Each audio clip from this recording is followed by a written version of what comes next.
You gotta be kidding me! You gotta be kidding me! That's a Kimber! Twofer, baby! Oh! Again! That's a Twofer! That's a Kimber! Twofer, baby! Oh my god! Hello, everyone! For anyone who doesn't know, my name's Tom. My name is Kimber. And we are the co-creators over at Odd Shape Channel. We like to do some content for TUFF because they're just a great bunch of people. What we do here on It's a Twofer, we pair together two movies, like a nice fine cheese and wine party, that complement each other, and you just have a good time. It's our own little double bill review show, and we're doing Flash Gordon and Guardians of the Galaxy. And I guess we can tell you about those now. 1980's Flash Gordon stars Sam J. Jones, Melody Anderson, Timothy Dalton, and Max von Sydow in a gloriously campy space opera based on the 1930s comic created by Alex Raymond. With a score written, produced, and performed by Queen, this film takes the audience and a New York Jets quarterback on an unexpected journey of humanity winning over evil.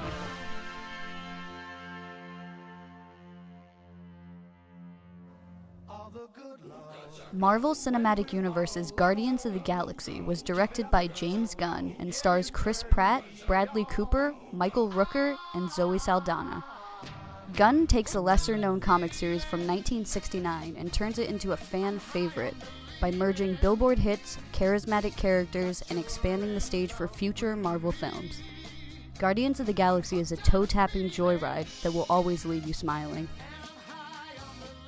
Why did we pair together these two movies? I think it's pretty obvious that these movies have a lot of common threads between them. Instantly, the color palette hits you. I think in your research, you were saying that Star-Lord was born the same year Flash Gordon came out, so Star-Lord definitely has seen Flash Gordon. But for anyone who isn't familiar with the background, they're both based off of comics. The difference being that Flash had been going on since the 30s, and it got service like 2 years after the comic came out because it was a response to Buck Rogers, and they wanted to cash in on that. But it's been, I think Sci-Fi Channel did another version of Flash Gordon like 10 years ago. Oh, wow. So it's something that comes up over and over again, whereas Guardians of the Galaxy was obscure for so long and then became popular. Where the movie lineup is now the lineup in the comics, which it wasn't the original lineup. The music, of course, in the little blurb there, you discussed how Queen did the soundtrack for Flash Gordon. So again, you're just getting that like classic rock feel that you heard in the Guardians of the Galaxy soundtrack. For sure. Both films have great variety of costumes and makeup. Absolutely. I think this is perhaps my favorite thing about Flash Gordon is that instantly you're getting these gorgeous makeup jobs and this really cool like extra sparkly shiny red and gold costumes on everyone and skull masks cool. And everything on a bunch of these like henchmen. A weird blend between like some of them looked like Warhammer 40k characters with the like the skulls and stuff, and like Teletubbies, like the four short like color, like a Skeletor vibe and a bit of like a metal vibe going. Destro was in there too. It's like there's a lot of cool things that they're doing, and like I didn't expect the Destro character. I didn't think his mouth would move. Yeah. And then when it did move, I was like, oh, that's cool, because it looked like such a solid like faceplate. There was also a definite like Asian influence with Ming and a lot of the costume choices on like the concubines and stuff. Yeah, it was a weird like a mix between Indian with like the harem and stuff. Yeah, I don't think that Indian's an inappropriate because it also had like a Bollywood costumes type feel on some of these girls, but I like that stuff. I find it interesting to look at, and especially with a movie that's got like a 2-hour running time that's kind of like a corny movie. It really helped that they obviously put a lot of time and money into these beautiful costumes on all of these characters, really. Yeah, and not only Flash Gordon, but going over to Guardians of the Galaxy, like the prosthetics and the Nebula. Solid skin tones, Nebula, even Ronan, you know what I mean? Even though it kind of looked like it was a splotch on there. But he was detailed if you got close to it. I do have to laugh though, because really the only character that didn't have a cool costume was Flash Gordon. Yeah, he had like 5 costume changes though throughout the movie. I guess they put him in other people's like cool costumes, but his look is mostly just like a t-shirt with his own name and some lightning bolts and then some like tight pants. Whoever is in charge of Flash's marketing is on top of it, because the moment he dies, like his logo is inscribed onto a headstone. You love that. That part. was my favorite bit.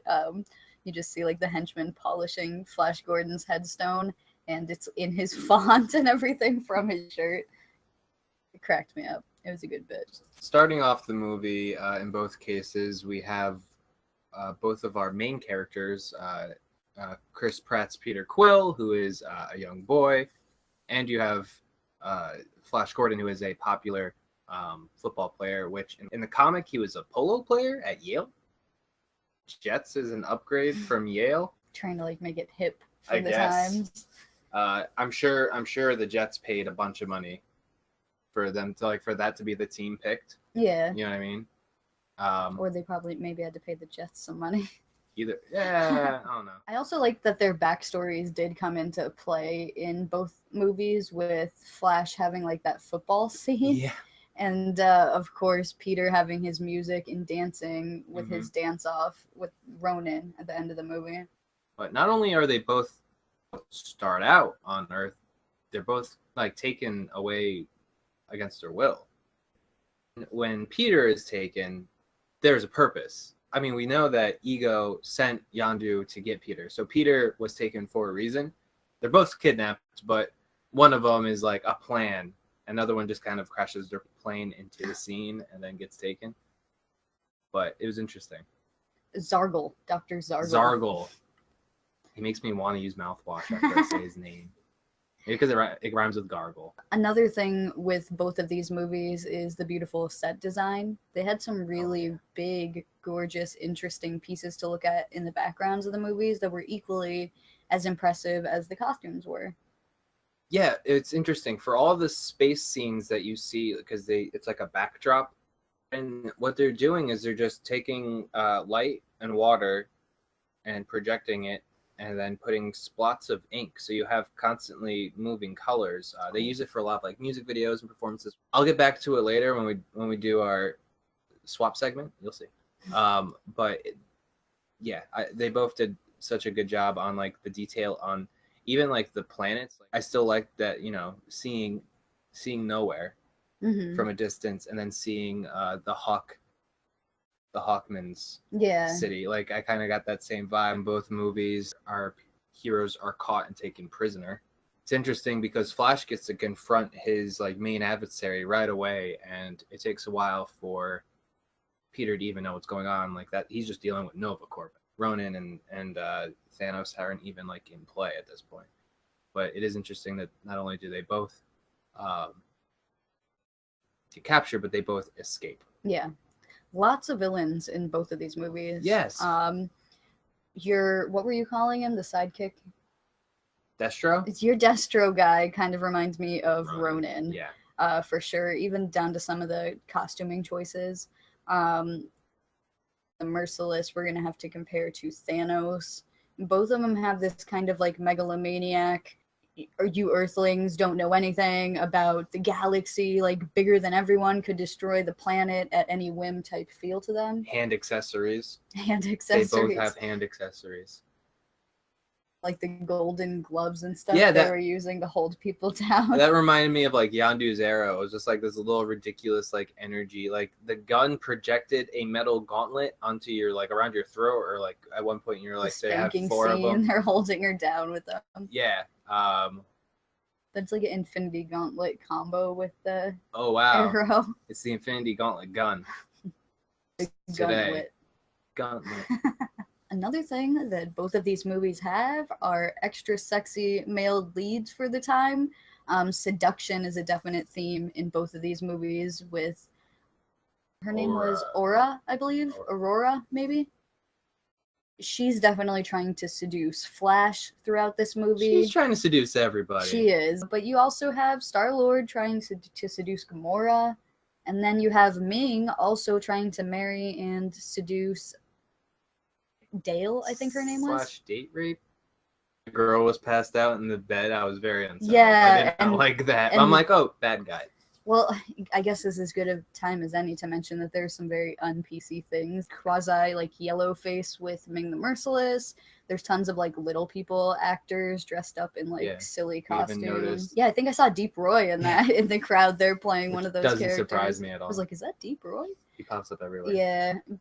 But there's some like the semi-rape thing. It gets really creepy because they have these like slaves there, and they're pouring her this drink that is going to help her get through the nights with Ming because it's going to make her not care about all the horrible things he's doing to her. And she was like, well, will it make me forget? And they were like, no, you're going to remember. You're just going to be okay with it. And this whole thing was pretty disturbing to me. Yeah. We're talking about how characters like this are kind of a stereotype that they switched up later with Dale? Guardians. Yeah, I'm looking forward to the Dale / Gamora conversation we're gonna have. Yeah, speaking of the daughters, it is interesting that in both of these movies, the daughters of the main villain kind of become allies to the story. Yeah. Like Aurora, whatever her name is, Aurora, Illinois. Whatever Ming's daughter's deal is, like, I feel like she's more possessive over Flash until she gets, like, tortured to tears. It is. Watch. It's my band's name. Nice. But yeah, so Gamora hates Thanos, so it's kind of easy for Star-Lord to bring her over to their side. Like, if Ming didn't turn on his daughter, I don't know for sure if she would have. I think that her whole thing is that she just didn't think she was going to get in trouble for it. That she thought she could, like, Veruca assault her way into just being able to get away with it because she probably has many times before. I think she was just motivated by doing whatever the hell she wanted and feeling like she was going to get away with it. Zargle gets picked to get, like, mind wiped. Yeah. And so this was maybe the most disturbing sequence in the movie. And keep in mind, this movie is very campy. It's very lighthearted. We go, like, Memento style backwards to the point, like, we see him, like, arriving on Mondo, and then, like, leaving Earth, and then, like, going back talking to the assistant, and then rewinding, and then, like, living through the Holocaust, and then, like, Inception. Like, it was a really weird, trippy. We were getting almost David Lynch. Yeah, some of it. So it was like the weird voice overlays because you could hear intercourse during the conception. Yeah. It was like a weird pull, and it's interesting because Queen wasn't always slotted to play the music and compose all the soundtrack, and Pink Floyd was a contender, and I think that scene would have been bonkers if Pink Floyd composed around it. But I would never take Queen away from this movie at all. It wouldn't be the same thing. But this kind of parallels with Drax's family because his whole planet was kind of annihilated by Ronan, and that's part of his backstory as to why and so much. Because he's really the one guy in the group who has, like, a serious problem with Ronan. That gives us the main, like... Ronan is, like, an extremist zealot who is like the Guardians of the Galaxy's, like, Hitler, I guess, because he's very, like, you need to get purged, like... Back around to that, too, because this movie was very heavy on that. Like, they were saying Ming Heil, like, chanting it at him. It was definitely, like, heavy-handed with that's what they were going for this. So, it was a definite theme in that movie. Flash Gordon, there's a quote you really liked, which was... why don't we team up and overthrow them? Which Longleaf Leather Daddy didn't understand at the time. Yeah. Timothy Dalton plays Barrett, who is a, like, tree people. Another connection, which we'll get to in a minute. But, like, he goes and he's like, oh, you know, why don't we team up and everything? And he doesn't even know what that means. Oh, no, he was saying that to... He was saying that to, like, everyone. He Everyone wanted he met. all the groups to team up because obviously they way outnumber Ming, but Ming's whole strategy is getting them to fight each other so that he won't have to deal with, like, an uprising. So he said, why don't we team up? And I just like that. I wrote it down when he said it because that's basically Guardians of the Galaxy. Yeah. Whereas Guardians is individuals teaming up later with the support of Nova. trying to get like all the armies to like fight together. We'll dive, like seeing them like fight and like. That guy's a highlight for me. The insane Hawkman. Hawkman. He's Drax. Yeah, he is the Drax. Him and Drax would get along like famously. He's Happy Drax though, like more like the he's second Guardians movie. too. Yeah. He was like chewing the scenery every time he had a line. He was giving it his all. He felt like he was like a Shakespearean actor who was Yeah. given, and he very well could be. We didn't really research into the actors of this, but we should talk a little bit more about, especially because we just seventh season. Yes. Max von Sydow. Yes, who, for those of you who don't know, is the three-eyed raven, the second three-eyed raven in Game of Thrones. The old guy who gets murked in Force Awakens. So that's cool, and I'm sure he's throughout many, many more movies. I didn't look up his IMDb before we started, but I liked his performance a lot as Ming. Oh yeah. It felt almost like, again, really over the top, like Vincent Price old. He looks like Vincent Price's Egghead a little bit. Yes, he definitely kind of looked a little yellow face. I mean, they didn't actually put yellow on it, but like the aesthetic, styling and yeah. So great that they didn't give him a voice. Yeah, like he was still very like creepy, like very intimidating dude. He didn't like put on like a weird, which I think would have that would have ruined it. He didn't Marlo Brandon of it. Just a fun connection. Tree people is the race of I think they worship they worship Arbor, which is a tree god. Surprise, surprise. I called Timothy Dalton's character Grass Leather Daddy or whatever I called him. Yeah, because, Leather like, Daddy. he has like really it's interesting. Like I could buy it in a fantasy setting, and we were talking about another cool connected thing besides Arbor and Groot, which were connecting tree people, is the use of weaponry. There's besides like the weird things like Yondu's arrow and the gauntlet gun, we also have swords, which is unconventional really for sci-fi besides like lightsabers, but I feel like they're their own thing. And a lot of people using swords in Flash Gordon. Yeah, I remember the comic strip we saw at the beginning had like a sword fight in it, so I was like, oh. Yeah, I gotta mention that fight really quick. Both kind of ridiculous fights towards the end of this movie. Timothy Dalton is like one of the funniest things I've ever seen. They're literally on this like platform that's wobbling the whole time. And is it like a hole around it? Like if they fell, if they fall, they fall into like the void or something. Yeah. So it's like this weird American Gladiators like butt tilting ring that they're in, and Timothy Dalton in his Leather Daddy Robin Hood attire is fighting him with a whip. They're both fighting with whips, so it's just whoosh, whoosh, whoosh. Like it's like 5 minutes of that. And the lead Hawk dude is the one with the remote control, and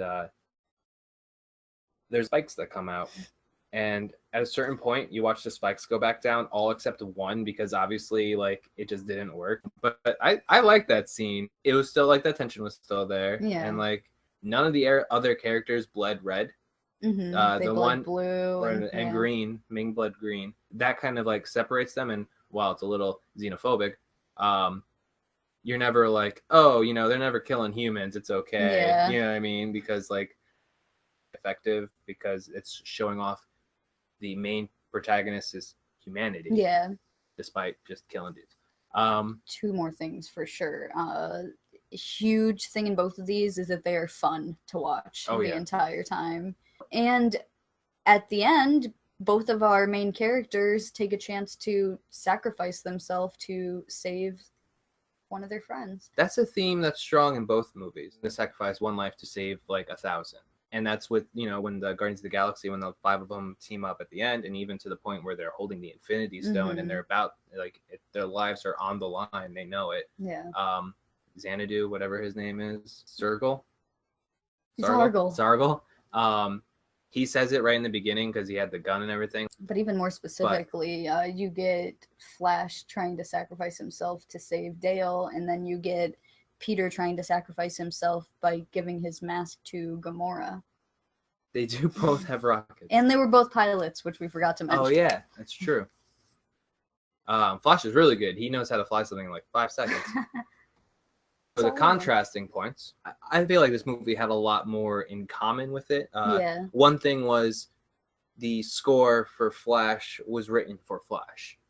Made the score. Yeah, there are so many versions of that song, by the way. There are. Never have I heard so many versions of the same song in a movie. Whereas in Guardians of the Galaxy, it's using already established hits, Billboard toppers. Pretty much make the awesome mixtape its own character throughout the movie, which is in Guardians of the Galaxy, they're aware of the music that's playing. Yeah. Interesting if Flash Gordon is also aware of the music that's playing, but he's the only one who can hear it. He'd be so pumped because it's just a song about him. He wears a shirt that says Flash. You know what I mean? So it'd be funny if he just started like, and he's just the only one singing it, and that's how I picture it in the movie. But nice.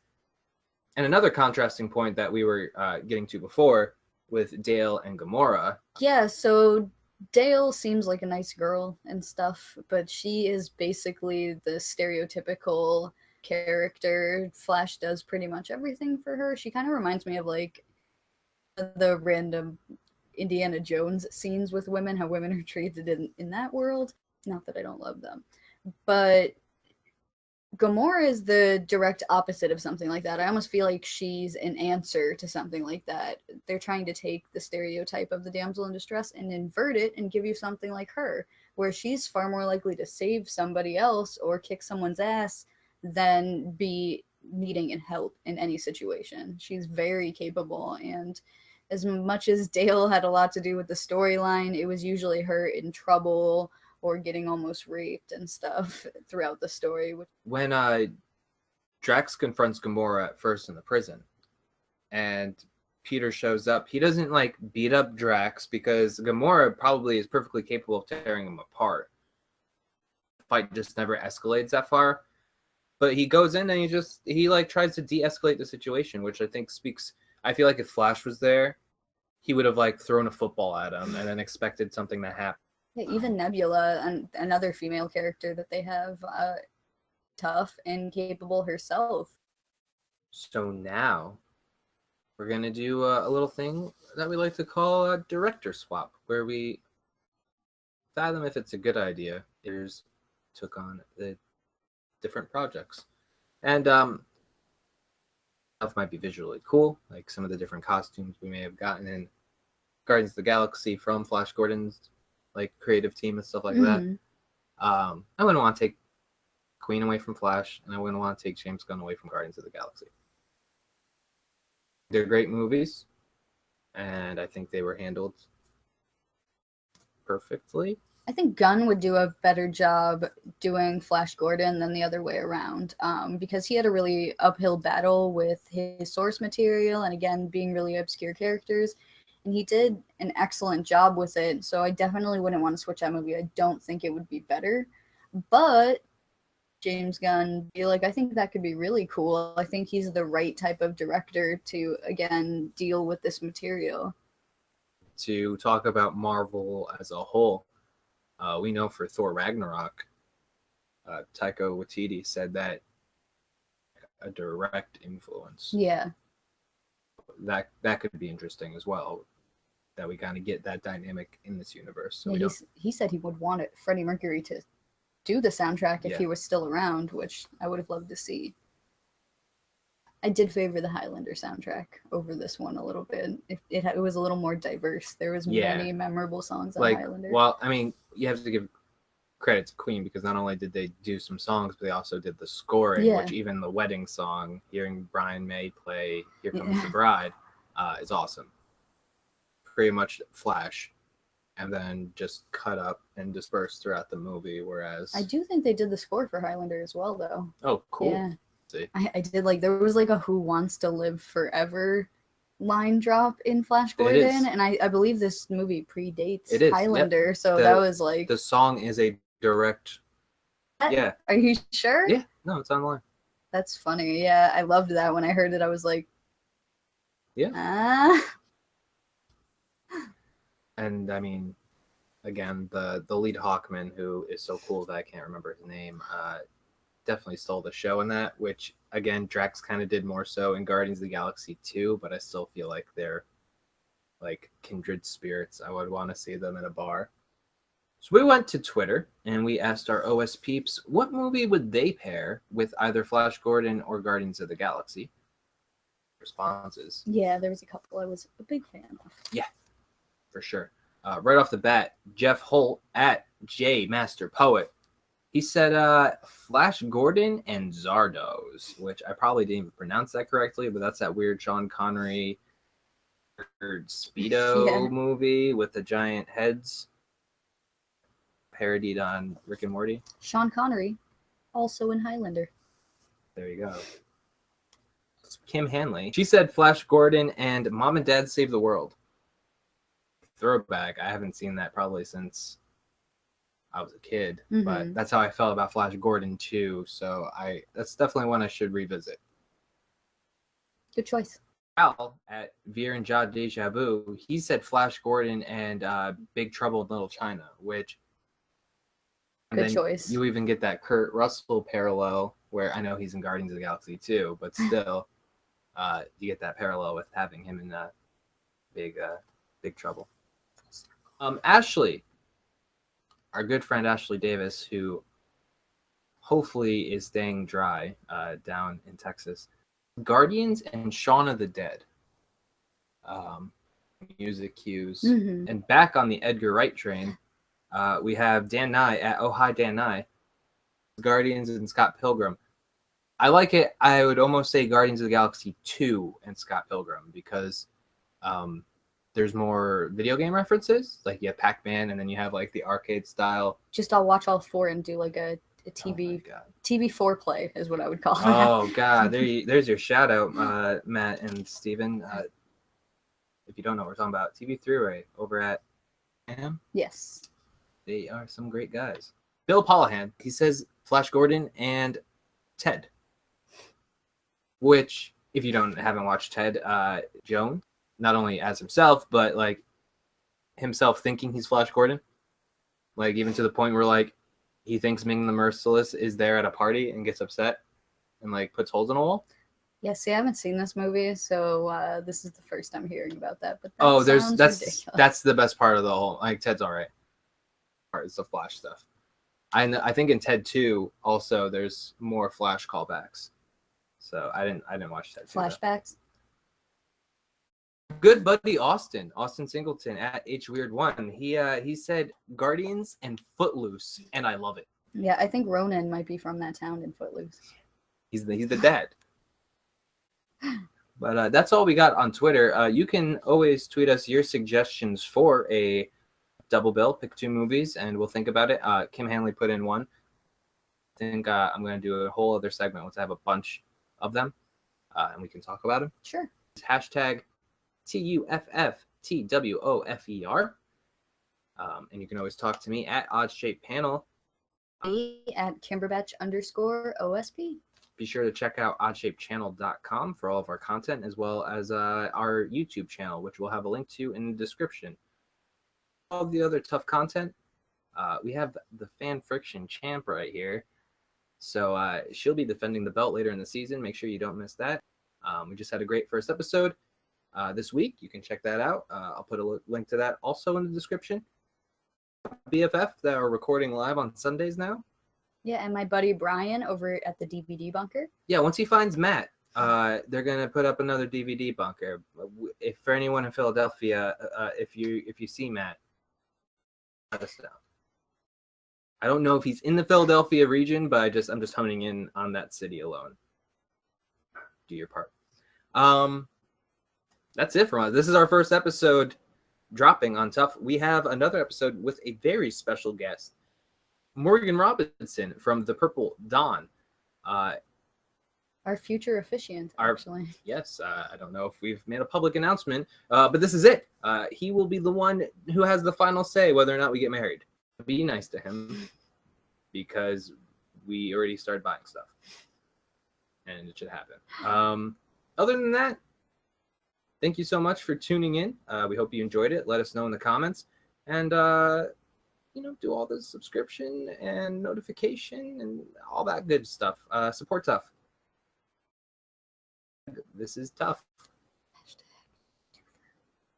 You gotta be kidding me! You gotta be kidding me! That's a Twofer! Twofer, baby! Oh, again! Again, that's a Twofer! That's a Twofer! Twofer, baby! Oh my god! Oh, again! Again, that's a Twofer! That's a Twofer! Twofer, baby!